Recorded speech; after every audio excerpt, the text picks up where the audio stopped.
Okay guys, so what we're going to start today is just a little bit of a background before we start to look at something called a derivative. So the first thing we're going to do is kind of review two lines we learned about back in geometry, and those were secant lines and tangent lines. So drawn in this circle we have one of each. The yellow one, that's my secant line, because it goes through 2 points in my circle. And then that pink line is the tangent line. And what we can do is we can use those lines to help us find different things on a graph. So the first thing I want to do is I want to look at a graph. Let's say here's point A and here's point B. So I'm going to have a graph that just goes from A to B, just some way. Let's say that my x-axis is my time, and then this y-axis is going to be that distance that I'm traveling. Okay, so a pretty common, let me give it a little bit more space here, a pretty common graph that you guys see. Usually your independent variable is usually your time. Now remember, the way we label those corresponding y values, if the x value is A, the y value that goes with it, we said is f of A. And then if my x value is B, the y value that goes with it is f of B. Now on this graph, if I wanted to find the average rate of change of this line, okay, that would be like the average rate of change. You guys learned a long time ago, back in Algebra 1, rate of change, a word you used a lot of times was slope.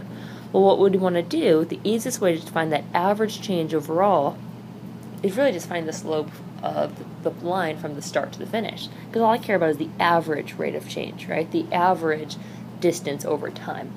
So all I need to do is find the change in y over my change in x, and that's going to give me that average here.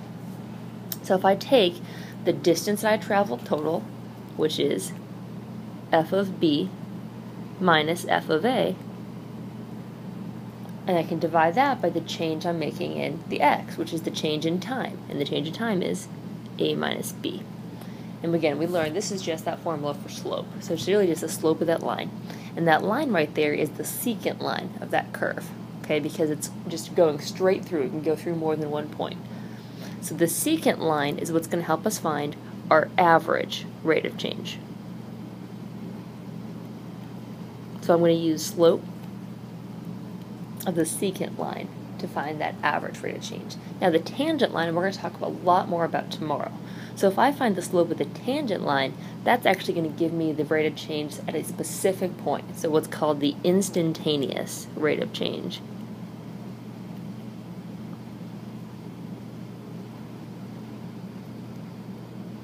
So if I want to find the rate of change at a specific point, so today we're just going to estimate that, but tomorrow we're going to find that exactly. So we're going to just do one more thing. We're going to look at a similar type of graph as that first one and do a similar thing, but I want to look at it a different way. Let's call this first point, let's say this first point is t. Alright, that means the corresponding y value that goes with it is going to be f of t.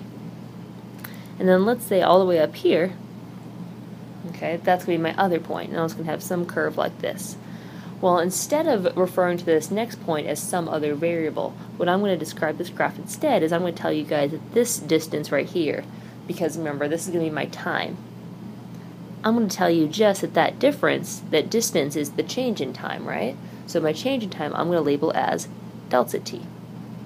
Well, if that difference between those 2 points is delta t, that means the way I'm going to phrase that last point, instead of I have t, and then I have t plus delta t,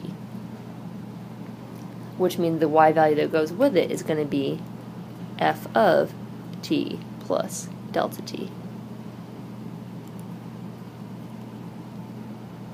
So if I wanted to find the average rate of change of this line, I can still do that. It's just going to make my equation look a little bit different. I'm still going to do my change in y's over my change in x's, so I'm going to have f of t plus delta t minus f of t, and that's all divided by my x's minus the other x. And what happens here now, you guys are going to see, is those t's at the bottom are going to cancel out. So I just have delta t at the bottom. Now the reason we wrote it this way is this is very similar to something we're going to look at tomorrow. Okay, but it's the same concept here. To find my average rate of change, I'm just finding the slope of my tangent line, or of my secant line.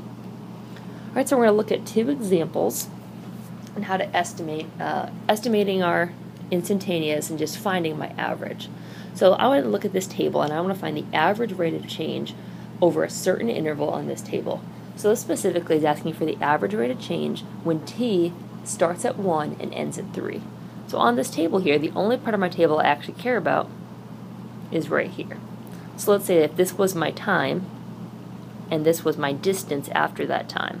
If I wanted to find that average rate of change, again, I would do it the same way. I would look for the change in my y's over the change in x's. So I would do 16 minus 7 over 3 minus 1, which gives me either 9 over 2, or if I want to write that as a decimal, 4.5. So if I'm looking for a rate of change in a certain area, the average rate, that's all I need to do, just find that slope.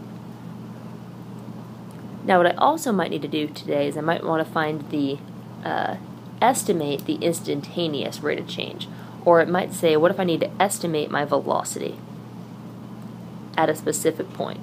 So let's say I want to estimate my velocity when t is equal to 3.5. Alright, now the instantaneous rate of change, exactly the velocity at 3.5 seconds. We can't find it exactly, but we are going to estimate it. So we're going to pick a good section of that chart. Well, the easiest section to find is probably going to be from 3 to 4, since 3.5 is right in the middle. And then again, I'm going to solve it the same way. I'm going to estimate that slope. So I'm going to do 21 minus 16 over 4 minus 3, which would give me 5. Alright, what I also could try makes it a little bit trickier. Instead of 3.5, what if I want to estimate that velocity when t is equal to 1? Now the trick here is I don't really have a section that goes before and after 1.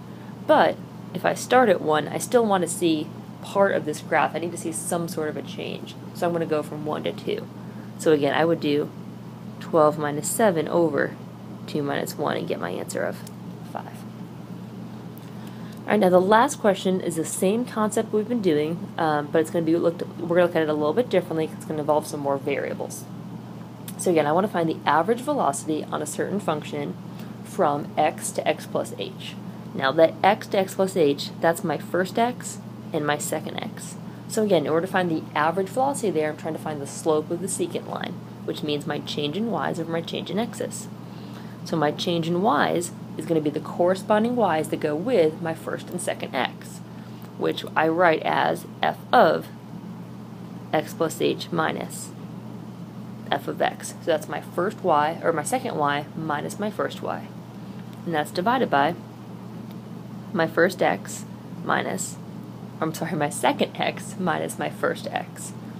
Alright, so two of those x's go together. I've got f of x plus h, that's the y that goes with the second x. Okay, that's my x2. So all I need to do now is actually find what these things are. So f of x plus h, remember, if I were to have f of 2, that means everywhere there's an x, I plug in 2. So f of x plus h means the same thing. Everywhere there's an x, I plug in x plus h.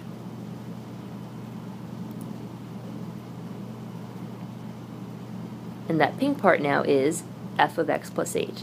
But remember, that's not the whole equation. The whole equation is f of x plus h minus f of x. So I also need to subtract that whole equation.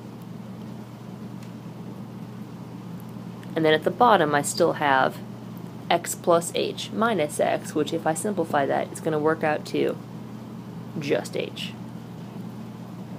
So at this point, guys, it's just some basic algebra to try to simplify this. I'll actually multiply x plus h squared, actually FOIL that out, and get x squared plus 2xh plus h squared. Distribute that minus 3. And distribute that negative because I'm subtracting that entire last function. It's really easy there to mix up your signs, so make sure you're careful. And then I can just start canceling things out. So you guys can see I've got a positive x squared and a negative x squared. I have a negative 3x and a positive 3x. And I've got a positive 6 and a negative 6. So that means all I'm left with now is 2xh plus h squared minus 3h, and that's all divided by h. And since every term at the top has an h, I can divide an h out of each term as well. So I can see my final answer here then is just going to be 2x plus h minus 3.